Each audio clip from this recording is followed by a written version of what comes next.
Ladies and gentlemen, boys and girls, Disney Performing Arts is proud to present this live performance just for you. Under the direction of Tammy Maldonado and Nicole Tamayo Bergman, and coming to you from Omaha, Nebraska, please give a warm California welcome to the Young Spirit Dancers.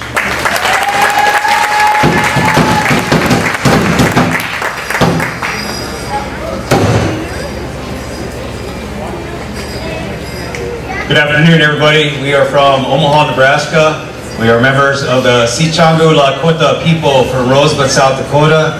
We also have members of the Omaha Nation here from Nebraska, the Dene Nation, the Cherokee tribe, and the Ho-Chunk Nation as well.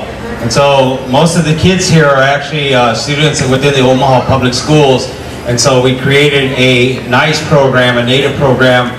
And so this is the cultural component that exists in Omaha, Nebraska.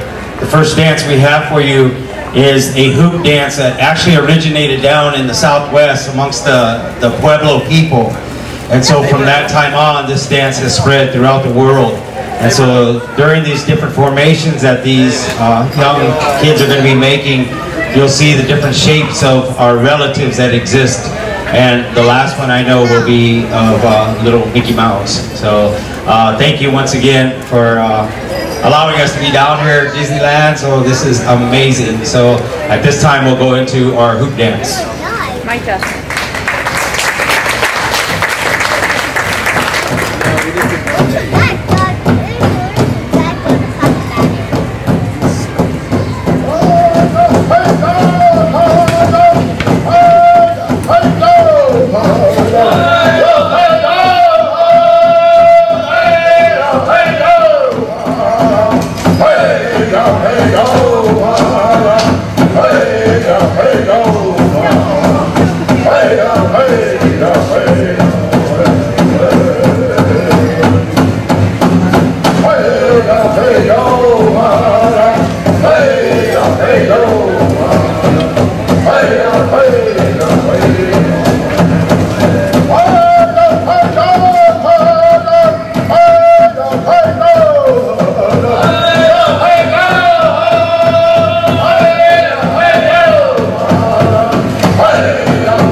The next dance we have for you is a men's traditional. This is one of my grandsons who dances this dance. This dance actually originated amongst the Omaha Nation, the tribe that resides in present-day Nebraska.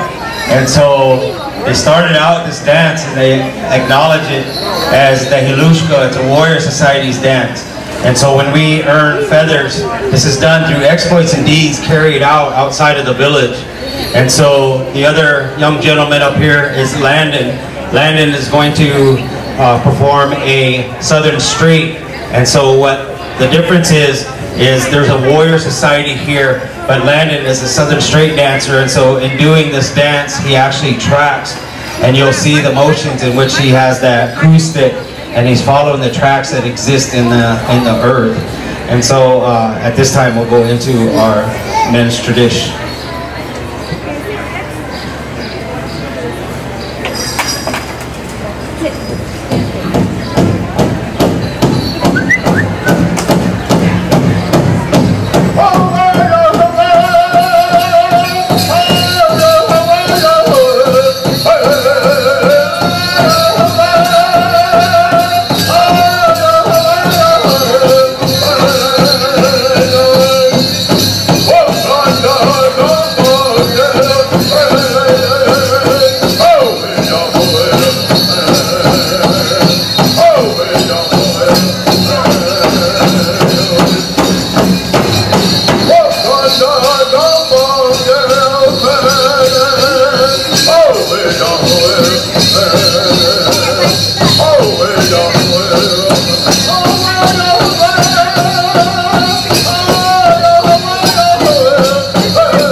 Today, the United States government actually acknowledges 566 federally recognized tribes within the boundaries of the U.S. borders.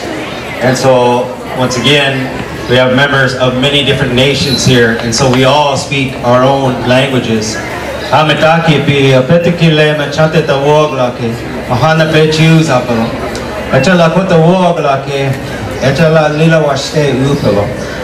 This is the language that still exists on my reservation. I have been fortunate enough to kind of chill out and hang out with some grandmas and grandpas who spent the time to teach me a lot of these ways. And so in doing so, we're incorporating this back into a more structured curriculum for our young and next generation. And so we put this dance troupe together about 1.5 years ago or so. And so we've had the opportunities to travel all over the country and explain that we're still here, we're still standing, we're still singing and dancing. And so there was many restrictions placed on our way of life. And so we're very fortunate enough today to actually go out and perform and explain to the people that we're still here. And so the next dance that we have for you is our young ladies. They're going to create what they call a women's or young girls fancy shawl dance. All of our dances, all of our songs have their own origin stories in which they were created and brought to the people. And so this dance was created in South Dakota, the Black Hills area amongst the Lakota Nation. And so we had these young ladies who kind of were chilling out up in the Black Hills, and they were watching what we call the mimila. The mimila is a butterfly dancing around into the skies. And so they got their little shawls, their blankets, and they started mimicking the butterfly. And that's how this dance came to be.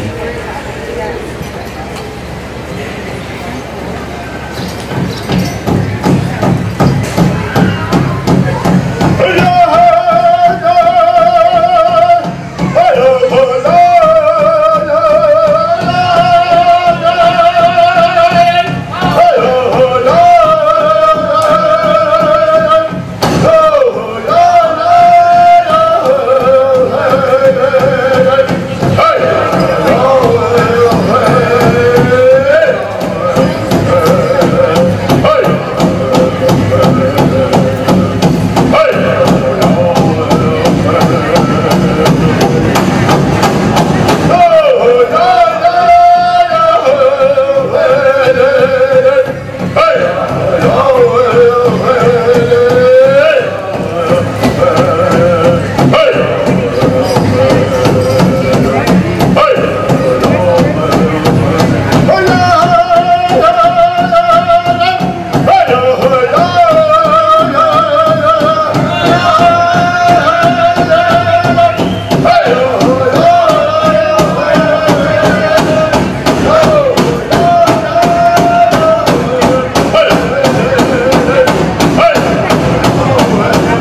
We arrived in California last Sunday, and we've been doing cultural workshops with the indigenous peoples of California. So it's been a wonderful experience for our children to intermingle and understand the existence of all the other tribes that are in the United States boundaries still once again. And so to understand the regalia, the outfits, the clothing, the foods, and a way of life that is totally different from ours is very educational for this next generation. The next dance we have for you is a men's fancy. This dance originated down in Oklahoma Territory. And so long ago, this was created by the United States government once again to house all of our indigenous peoples who were removed from ancestral homelands. They were placed in the state of Oklahoma, and this is where 39 tribes still presently reside at today. And so it was amongst all these different nations, these different tribes, to create their own style of a dance. And so back in the 1800s, Buffalo Bill was actually creating the Wild West show, and that's how this dance came to be. And so this is what we call the men's fancy.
To us, this drum brings a lot of enjoyment. It's good medicine for us to hear these songs once again. Our lead singer here is actually Douglas Esau. He's a member of the Omaha Nation, so could we give him a round of applause? Doug, he's been singing since he was like this big and this big. And so I've known Doug for almost 20 plus years, so it's been a wonderful time, and we've built a really strong and wonderful relationship around this drum and around this way of life again. And so the next dance we have for you is what we call the women's jingle. This is a healing dance. This is a medicine dress that was given to the people through a dream, through a vision. And so a long time ago, there's this band of people who live up north of the Great Lakes area. And so it was around this area, around the mid-1800s, that this dress was actually created. This individual, in most tribes, we go to the highest point of whatever region we're living in, we're residing in at that time, to go and pray, to go and communicate and ask the Creator for guidance and for help. And so during this vision quest that this individual was seeking, because his daughter became very ill, and so he went to the hilltop, and this is the vision that he received. And it was in the mid-1800s. We didn't have access to the metals that you see today, and so it was a material that was brought in as a trade material, an item. Because long ago, the fur traders who made their ways in the 1800s actually brought that Copenhagen snuff tobacco. We cut the outer lip off and we rolled the jingles out of the lids of the Copenhagen. And so this is how this dress came to be. Thank you.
This time we'll go into what they call the grass dance.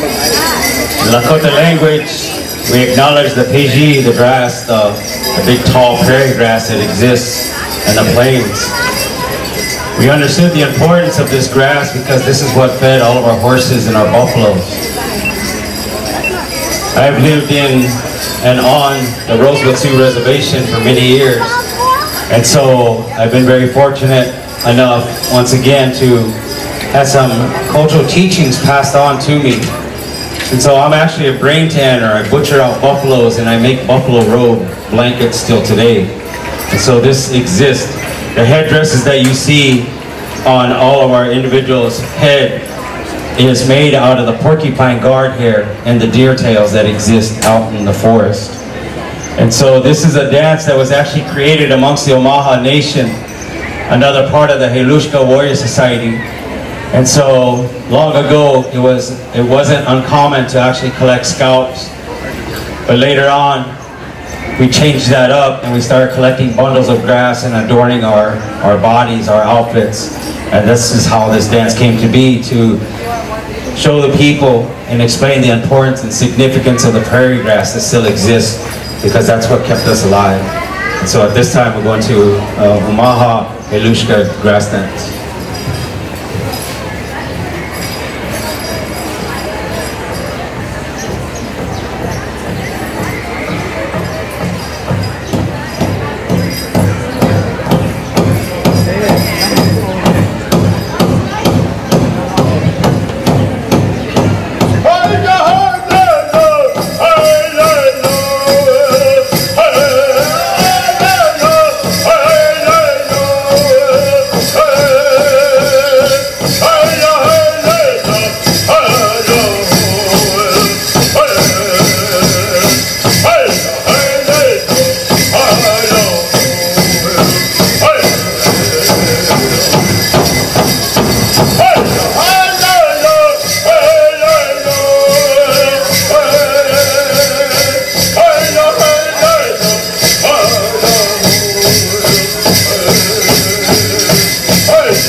If you notice up on stage here, I actually brought my family staff.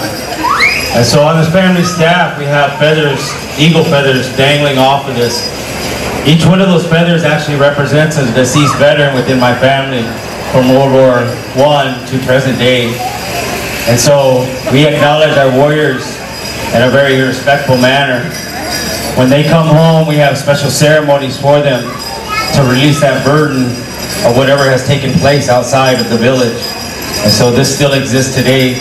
And so we have certain feathers that are given to our warriors after they come back from war.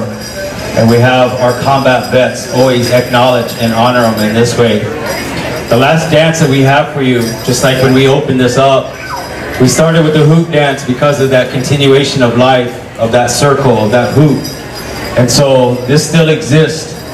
We had to go underground and keep this way of life alive. It's not uncommon to hear stories of yesteryear where our grandmas and grandpas had to go into hiding to keep the language and the ceremonies alive once again. And so we are the indigenous people of this land. This is a wonderful opportunity for us to showcase who we are. And we'd like to thank Disneyland for allowing young spirit dancers here in California.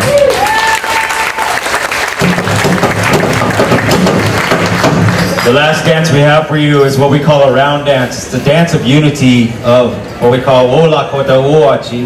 This is a dance of peace and harmony. So thank you once again.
The Young Spirit Dancers, ladies and gentlemen.